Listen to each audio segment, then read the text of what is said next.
The veritasium one's really interesting. Okay, fuck it. If you think we'll learn something, that's the point. He killed the most people in history. Where was that? It just says whoops. One single scientist created 3 inventions that accidentally caused the deaths of millions of people, including himself.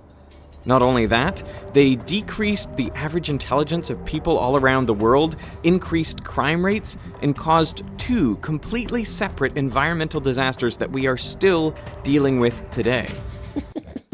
It's fucking Riot Trindamere making League of Legends. Human intelligence drops worldwide, anger, violence, riots, death. Part of this video is sponsored by Ren. Okay. More about them at the end of the show. In 1944, as a young chemist who had just finished his master's, Claire Patterson went to work on the Manhattan Project, building the first nuclear weapons. His job was to concentrate uranium-235, the fissile fuel for bombs, from the much more common uranium-238. Okay. And this required huge machines, mass spectrometers, which separated the 2 types of uranium by their slight difference in mass. Okay.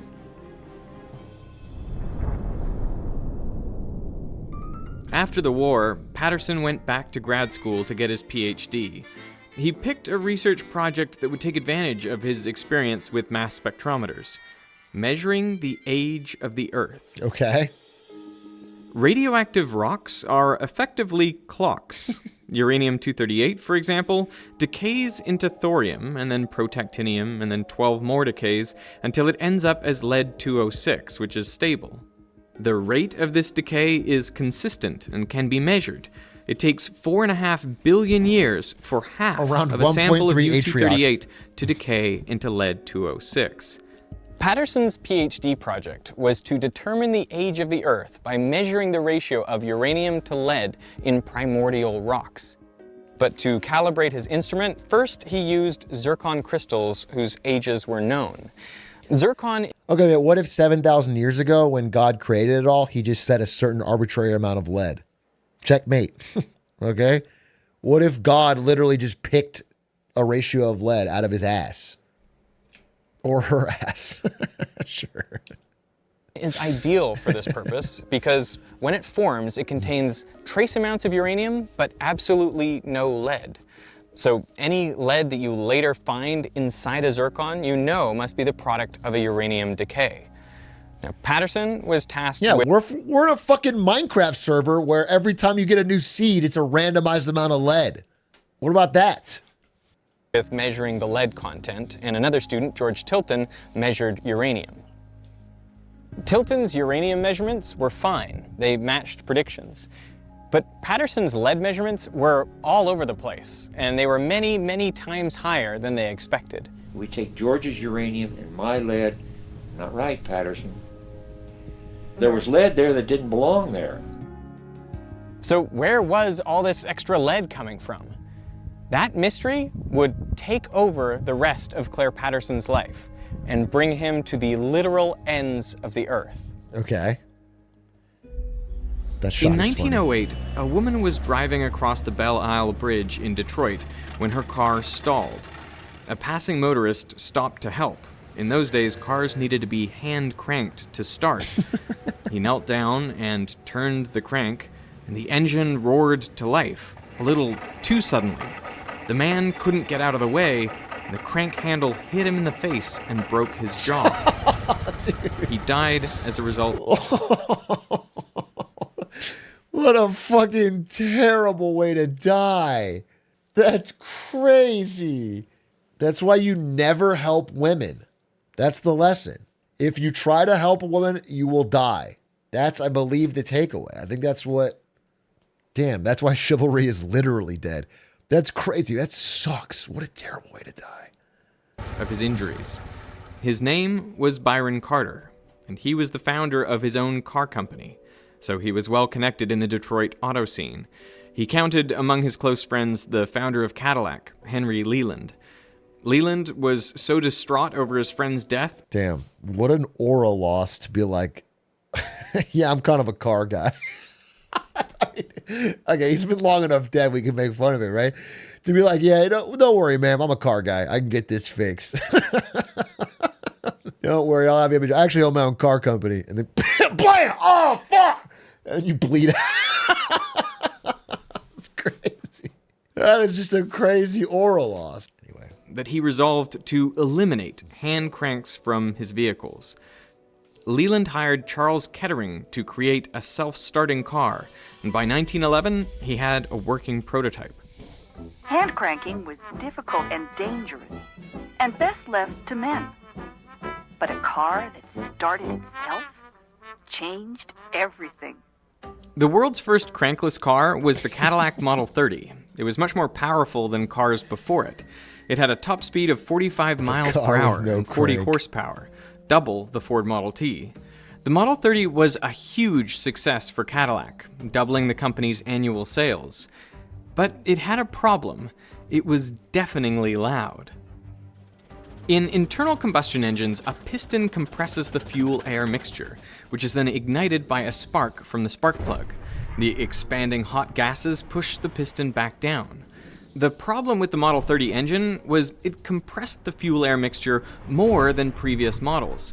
So much, in fact, that often the fuel would spontaneously combust before the spark from the spark plug. So rather than orderly, perfectly timed explosions, you'd get multiple haphazard combustions leading to turbulent pressure waves inside the cylinder. The resulting sound led the problem to become known as engine knocking. Knocking wasn't just hard on the ears, it hurt the engine's performance. It reduced power output and lowered fuel efficiency. I learned something right there. I didn't know that's what engine knocking came. I don't know what the sound, when you hear that sound, I did not know that's why it happened. That's cool. The vibrations also damaged the piston and walls of the cylinder, shortening the life of the engine. The good news was that engine knocking could be corrected by changing the fuel. Different fuels can withstand different levels of compression before detonating. N-heptane, for example, will spontaneously combust under only a little compression. Isooctane, on the other hand, can withstand a much higher compression ratio before it auto-ignites, so it's much less likely to cause knocking. To quantify how much compression a fuel can withstand, scientists came up with the octane rating system. They arbitrarily set isooctane to have a rating of 100 and N-heptane a rating of 0. Now, real fuels aren't made up of only these two ingredients. They're a mix of lots of different hydrocarbons, but the octane rating tells you what mixture of octane and heptane gives equivalent I didn't know this at all. That's cool. For example, 98 octane fuel can withstand the same compression as a mixture of 98% octane and 2% heptane. Now, I'm going to take a little bit of 98 octane fuel and put it in this piston, and when I compress it, nothing happens, which is This is going to be so annoying for Ari next time we're at a gas station and I'm explaining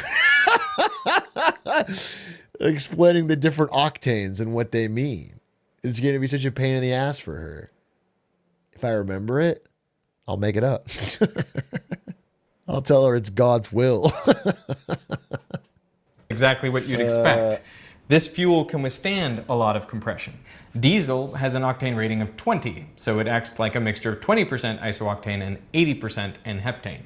If I put a little bit of diesel in there, let's see what happens with the same compression ratio. That's cool. There you go. You get a little explosion in there. That's because this is a low octane fuel. I mean, that's what diesel's meant to do. You compress it and it ignites. But you don't want this sort of fuel in an engine with spark plugs. The reason fancy cars demand high octane fuel is to prevent knocking in their high compression, high performance engines. Kettering wanted to find an additive which would increase the octane rating of ordinary fuel and eliminate knocking in high compression engines. So he hired 27-year-old engineer Thomas Midgley Jr. Midgley experimented with all sorts of compounds, from melted butter and camphor to... Is this connected to saying high octane action? Yes. Yes, it's all making sense, dude. That is actually something that I have undeniably learned today. I did not know where the octane rating system went from, and I didn't know what was the purpose of it. I always just bought the cheapest one. I mean, I've always thought of it more as a marketing gimmick, to be honest. I always thought that like the high octane fuel was like for rich people to spend more for fancy cars. But I was like, they all run the same. Like, what the fuck?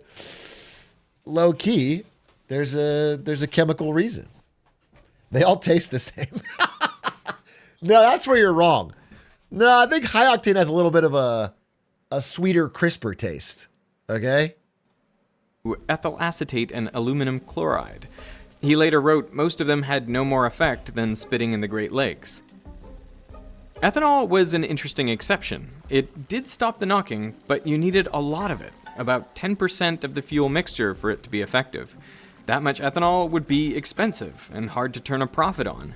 And Midgley was really after an additive that was cheap, easy to produce, and effective even at low concentrations.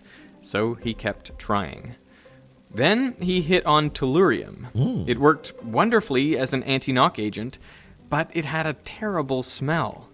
You couldn't get rid of it by changing clothes or bathing.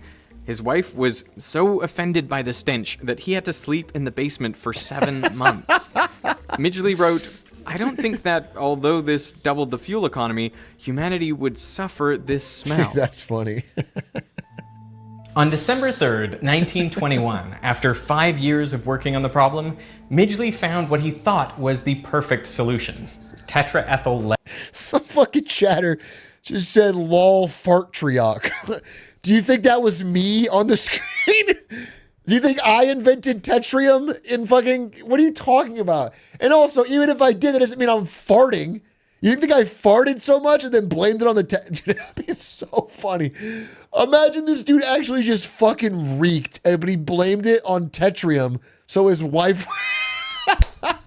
What if there's a chemical that could have, like, drastically increased the global fuel economy, but we never found out about it because this guy kept ripping ass? No, babe, it's the tetrium. I'm actually a scientist. No, he doesn't look like me. I have a beard. Midgley wrote, I don't think that, although this doubled the fuel economy, humanity would suffer this smell. On December 3rd, 1921, after 5 years of working on the problem, Midgley found what he thought was the perfect solution: tetraethyl lead.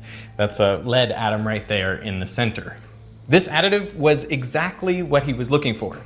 It stopped the knocking, it didn't smell, it was cheap to produce and readily available. Best of all, you only needed 1 part in 1,000 for it to be effective.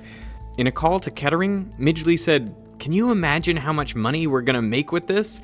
We're gonna make $200 million, maybe even Sheesh. more. That is over $3 billion in today's dollars.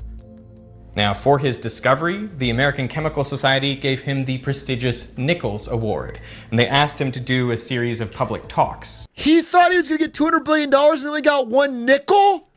Broke ass? But Midgley declined. He and Kettering patented the process for making tetraethyl lead, and they called their new additive ethyl. Perhaps so it might be... So this is where unleaded gas comes from? We're getting to this whole... This is explaining the whole gas station to me. Confused with another common additive, ethyl alcohol. They made no mention of lead. Then they teamed up with 3 of America's largest corporations, General Motors, DuPont, and Standard Oil of New Jersey, to form the Ethyl Corporation. Their marketing was brilliant. No man can look at the amazing record of accomplishment here in this research division without confidence that these men are going ahead with an eye to the future, looking for new facts and principles which will make things better and make life easier for all of us.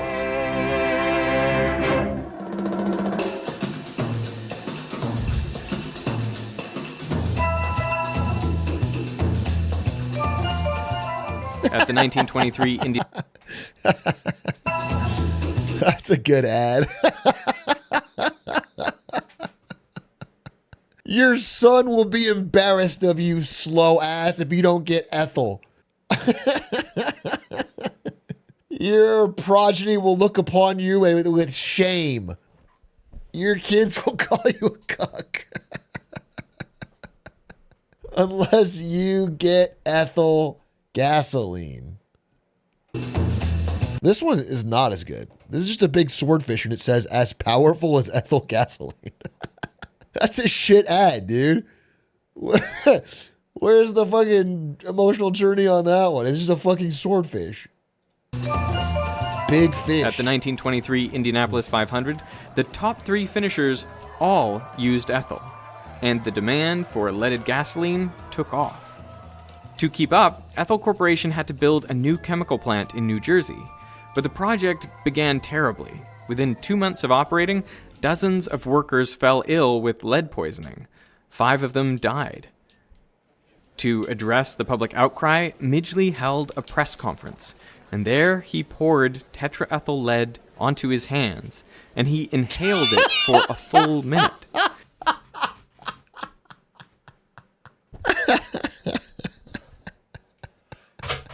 Dude, that would be so... We do this today. We need to have, like, the Sackler family get up there and prove that opioids aren't fucking... aren't dangerous by just fucking injecting fucking heroin. Just get up there and fucking light the spoon, dude. He claimed he could do this daily without harm. But Midgley knew the dangers. The reason he had turned down the public talks was because he spent much of 1923 in Florida, where he himself was recovering from lead poisoning. He didn't go anywhere near his company's product if he could help it. Dude, what a piece of shit. Lead is dangerous even in small shit. doses. It mimics calcium in our bodies, so there's no efficient way to get rid of it. Holy, that's fucked up.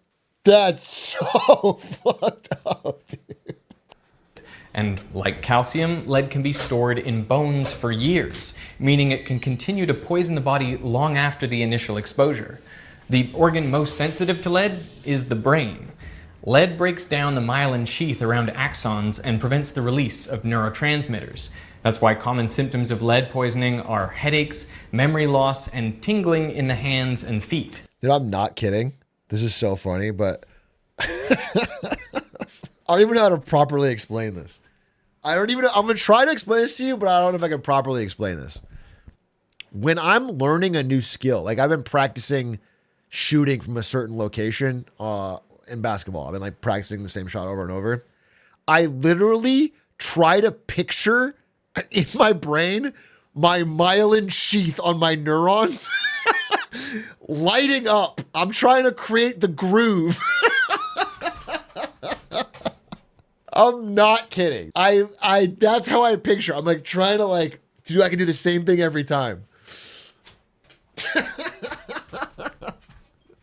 Anyway, I just thought I'll tell you the truth. I keep it real on this stream, all right? I keep it real. I'll tell you what I'm doing. Embarrassing or not. Does it work? Versus a control group? I don't know. I mean, I practice something and I get better at it. I don't know if it works if I just didn't do this stupid visualing exercise. Sheath around axons and prevents the release of neurotransmitters. That's why common symptoms of lead poisoning are headaches, memory loss, and tingling in the hands and feet. And children are particularly susceptible. Lead exposure can cause permanent learning disorders and behavioral problems. And the dangers of lead had been known for hundreds of years. Already in 1786, Benjamin Franklin remarked that lead had been used for far too long, considering its known toxicity. You will observe with concern how long a useful truth may be known and exist before it is generally received and practiced on. He would have been aghast to learn that nearly 150 years later, scientists planned to add lead to fuel. Doctors and public health officials from MIT, Harvard, Yale, and the U.S. Health Service wrote to Midgley and warned them against producing tetraethyl lead. They called lead a creeping and malicious poison and a serious menace to public health. Their concerns were dismissed. Well, there's money to be made. This model shows how just the right amount of fluid containing tetraethyl lead and dye is added to the gasoline. No one doubted that a lot of lead was bad for you, but how much harm could a little lead do? By the 1950s, millions of motorists globally were burning lead in their cars and releasing it into the air. Some of that lead ended up on Claire Patterson's zircon samples, preventing him from determining their age. In 1952, he moved to Caltech, where he built a new lab from scratch. Suspicious of environmental contamination, he tore the electrical cables out of the walls to remove the lead solder. He cleaned the floors and benches daily with ammonia and made sure that air was always being blown out of the lab. To go inside, you had to wear a plastic bunny suit. Jeez. Patterson basically invented the clean room. Inside that room, he turned his attention to the oldest rocks in the solar system, meteorites. All the original rocks on Earth had long since been destroyed by tectonic activity. But meteorites come from asteroids, which formed around the same time as Earth. They have just been drifting through space until they entered the Earth's atmosphere. So the best way to measure the age of the Earth was to measure the age of meteorites. Patterson measured 5 meteorites, each with 3 different radiometric dating techniques, and he found they were all 4.55 billion years old. That number is within 0.15% of the currently accepted value for the age of the Earth. Before Patterson's experiment, people thought the Earth was 1 billion years younger. So Patterson had done it. He measured the age of the Earth. But he wasn't done getting rid of lead contaminants. Public concern about lead exposure had continued to grow, but President of Standard Oil Frank Howard pushed back, saying, "We do not feel justified in giving up what has come to the industry like a gift from heaven on the possibility that a hazard may be involved in it." Scientists funded by the Ethel Corporation claimed that lead was a natural part of our environment, and therefore not harmful to people. But Patterson wondered, just how natural is the lead in our environment? And he had just the skills to find out. That is something Dan Clancy would say, for sure. He began by measuring lead in the oceans. If it were natural, he expected the concentration of lead to be the same regardless of depth. But if lead pollution had increased recently, it would be more concentrated near the surface. He took samples in the Pacific and Atlantic Oceans down to a depth of 4 kilometers. And sure enough, lead concentrations were nearly 10 times higher near the surface. Yikes. Lead pollution was clearly recent, but when exactly had it occurred? To find out, Patterson had to go to Greenland and Antarctica. Ice cores record the level of lead in the air going back thousands of years. The levels of lead in the atmosphere have been elevated for the last 4,500 years. All of it is due to human activity, mainly smelting ores to make metal. Dude. You can see the rise in... We fucking love smelting ores. Just such a human thing, dude. Nothing more human. Like, I feel like if humans hung out with aliens, they would say that's a human thing. Like, if there was a comedy show about humans on an alien planet, they'd be like, these fucking humans love smelting ores. They're always smelting. Like, if there was a Costco guys intergalactic TikTok and it was about things humans do and they're imitating humans, one of them will be smelting ores because we just fucking love doing it. Fall of the Greek and Roman empires, the dip caused by the Black Death in the 1300s, and of course the spike in the 20th century due to industrialization and tetraethyl lead. We're Earth guys. So what did this do to people? Well, Patterson looked at the lead levels in the teeth and bones of recently deceased Americans. Yeah, let me see that again. That is you can't even see it because I'm covering it, but that's a pretty dramatic rise in lead. Like, that really spikes up. That could be a natural occurrence, though. Well, Patterson looked at the lead levels in the teeth and bones of recently deceased Americans, and for comparison, he measured the lead in bones and teeth of Peruvian and Egyptian mummies. Dude, since they lived over... This guy really went on a fucking journey to just find out that, yeah, I mean, it's pretty obvious that if all the gasoline has lead in it, it's going out into the air, it's going to be bad. I appreciate that he went to the fucking lengths to prove it. Over 1,600 years ago, they would have been exposed to much less lead in their lifetimes. He expected to find modern Americans had about 100 times as much lead in their bones, but results showed it was closer to a factor of 1,000. 20th century Americans had 1,000 times more lead in their bones than their ancestors. And at the time, 20th century Americans were the most powerful country in the world, bar none. So you could say in a way that lead was our superpower. You could say in a way that 1950s America, which is the most strong relative to other nations any country has ever been in human history, and we had 1,000 times the lead of other countries, you could say we need to bring back the lead. You could make the case that the only way for America to become great again is to return the lead to the gasoline. Studies of baby teeth revealed that even lead exposure well below the level considered safe resulted in delayed learning, decreased IQ, and increased behavioral problems. And there is a broad consensus on the part of everybody except the lead industry. Dude, it's actually a tragic disappointment that teachers will never get to have students who are both lead poisoned and iPad brained. They can only get one or the other. I want to build this new super race of children who are both iPad kids and lead poison kids who can be truly degenerate, truly impossible, and post-COVID. Yeah. And its spokesman that lead is extremely toxic at extremely low doses. A follow-up study showed that those with higher levels of lead in their baby teeth were many times more likely to fail out of high school. That's crazy. As a result of studies like these, the CDC's guidelines for the acceptable level of lead in children's blood dropped from 60 micrograms per deciliter down to 3.5. And as far as we know today, it's funny to just ballpark 60 for the acceptable amount of lead in children's blood. That's your job. Your job is to set the right amount of lead for children's blood and be like, yeah, I haven't done any studies or anything, but let's go with 60. 60 sounds good. It's like, bro, you don't... We should start with probably 0 until we know it's safe, right? There is no safe level of lead. Globally, lead is believed to be responsible for nearly 2/3 of all unexplained intellectual disability. That's According to a study crazy. published in 2022, more than half of the current US population, that's 170 million people, were exposed to high levels of lead in early childhood. That's Those born crazy. between 1951 and 1980. Dude, no wonder boomers cooked the fucking world. Dude, no wonder. Oh my God, we've been fucking riding this boomer wave down for 30 years and they're all fucking lead poisoned from childhood.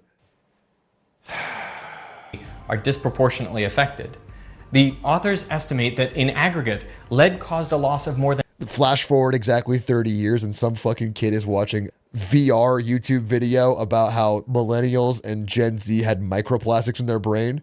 They've been cooking us for 30 years and they all have microplastics in their fucking brain. No wonder they've been running this fucking country into the ground. No wonder they got us into the space wars. 800 million IQ points. The world is less intelligent today because of leaded gasoline. But there are even more troubling correlations.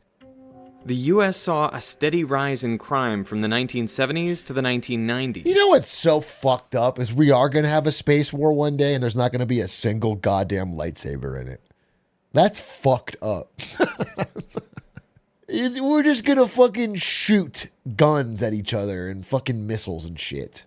There's not going to be a single Jar Jar Binks making goofy, excuse me. There's not going to be a cool light. There's going to be nothing. It's going to be fucking like regular war, more boring and like probably going to be AI powered fucking drones killing each other in space. What a joke. Then it abruptly declined. This graph looks eerily similar to a plot of preschool blood lead levels, just offset by 20 years. The obvious question is, did kids who were exposed to higher levels of lead grow up to commit more crimes than they otherwise would have? You might think this is just a spurious correlation, but the same pattern appears in many countries, including Britain, Canada, and Australia. And we know there's a causal connection between lead exposure and antisocial or violent behavior. A study of 340 teenagers found that those who were arrested were 4 times as likely to have elevated lead in their bones than similar demographic controls who didn't have run-ins with the law. Now, this doesn't mean that lead is responsible for all of... So if I'm a boomer and I kill you and I have a good enough lawyer, you think I could pull off could I blame it on the lead? If I get a good enough lawyer and I snap into a violent rage and kill you, could I instead sue the Ethel Corporation for making me that way? The increase in crime, but it's very likely responsible for some of it. Now, it's tough to estimate the precise death toll of lead. One of its lesser-known effects is a hardening of the arteries, leading to increased cardiovascular disease. A study from This shit fucks 2018 you found up. lead was likely responsible for 250,000 heart disease deaths per year in the U.S. That's crazy. Assuming a constant rate over the past century, that amounts to 25 million deaths in the U.S. alone. Globally, the figure may approach 100 million. Most of those deaths are due to Midgley's decision to put lead in gasoline, a substance he knew firsthand was toxic, but he did it anyway to maximize profits. And the problem is not over. Current estimates of deaths caused by lead range from 500 to 900,000 per year. A 2020 UNICEF report warns that 1 in 3 children globally, that's over 800 million children, have blood lead levels at or above 5 micrograms per deciliter. Hey, thank you for the gifties. Thank you for the gift. Wait, let me just give a quick thank you here. Billy Snake, thank you for the gifties. Very appreciative. Is he saying we still use lead? Warns that 1 in 3 children globally, that's over 800 million children, have blood lead levels at or above 5 micrograms per deciliter. A lot of this lead now comes from batteries and industrial processes, but some is still due to Midgley's invention. Jeez. Now, after Midgley's success with Ethel, he was put in charge of another engineering project. GM wasn't just making cars, but also household appliances. And fridges had a problem. The 2 most common gases used as refrigerants were methyl formate and sulfur dioxide. One is highly toxic, the other is flammable. Midgley was tasked with creating a safer alternative. And in 1928, he developed a non-toxic and non-flammable refrigerant, dichloro-difluoromethane. GM called this new product Freon. And to demonstrate Freon's safety, during the unveiling at the American Chemical Society... This guy's got one note. This guy's got one party trick, and it's fucking inhaling chemicals he knows to be toxic in front of a crowd to trick them into making it public. He's fucking crazy. That's crazy to do it twice. The dude's just addicted. Midgley inhaled a lungful of this gas and blew out a candle. In the following decades, CFCs like Freon became very popular. Dude huffed a lungful of Freon in front of a crowd. That's so funny. We should have a better test than this. Than just getting this guy up there to fucking... yeah, just do galaxy gas or whatever. Whatever fucking illegal shit. Popular and were used as solvents and aerosols. The problem is CFCs are light and stable. When released into the atmosphere, they climb up into the stratosphere, where they can remain for 50 to 100 years. But if a CFC molecule is hit by an ultraviolet photon of just the right energy, it breaks apart, releasing a chlorine atom. And this chlorine atom can then react with ozone, breaking it apart into chlorine monoxide and oxygen gas. The result was another environmental disaster, the hole in the ozone layer. With less ozone, more UV light penetrates the atmosphere. I didn't know we're doing fake fucking news here. I thought it was a science channel. I didn't know we were going to just fucking make shit up. The ozone layer isn't real. God protects us from fucking rays. Utter woke nonsense, dude. The only zone that matters is the end zone. That's damn right. That is damn right. That is fucking... I just got chills hearing that. Yes. Increasing the rates of skin cancer and cataracts. Plus, CFCs are potent greenhouse gases. Per kilogram, they produce 10,000 times more warming than CO2. The historian John McNeill wrote that Midgley had more impact on the atmosphere than any other single organism in Earth's history. An agreement to phase out CFCs, the Montreal Protocol, went into effect in 1989, and the ozone layer is now showing signs of recovery, although it'll take many more decades to fully recover. In 1940, at the age of 51, Midgley contracted polio and became physically disabled. So to help him get up, he devised a mechanical bed controlled by a series of ropes and pulleys. On November 2nd, 1944, while using the contraption, he became tangled in the ropes and died of strangulation. Jesus. Thanks to the work of Claire Patterson, it became clear that the lead in our environment is not natural. Burning lead in combustion engines spread the toxic element across the planet, into the air, oceans, the snow at the South Pole, and even our bones. Japan was the first to ban leaded fuel in cars in 1986, but other countries soon followed suit. Algeria was the last to do so in 2021. Dude. They wanted to be sure. Damn.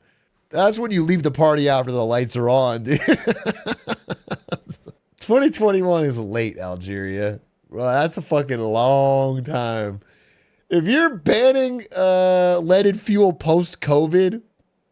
The UN calculates that the elimination of lead from gas saves over 1 million lives per year and $2.45 trillion. Wow, much more important than lives. But leaded gas is still used, by the way, in piston-driven airplane engines. That's now the largest source of lead emissions into the air in the US. You will observe with concern how long a useful truth may be known and exist before it is generally received and practiced on.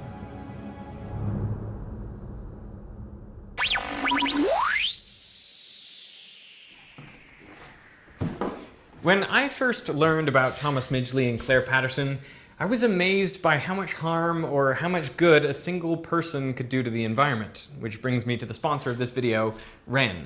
Check them out. That was a good video. That was my favorite veritasium video I ever watched. I thought it was paced well, and I learned at a steady pace, and it was relevant. I liked it a lot. That was I think you know what I'm going to do? I'm going to stop huffing lead every night. I'll tell you that. Well, I'll cut back on it. I'm not going to stop on it because it makes me feel good, but I'm going to cut back. That put a whole new perspective on that hobby of mine.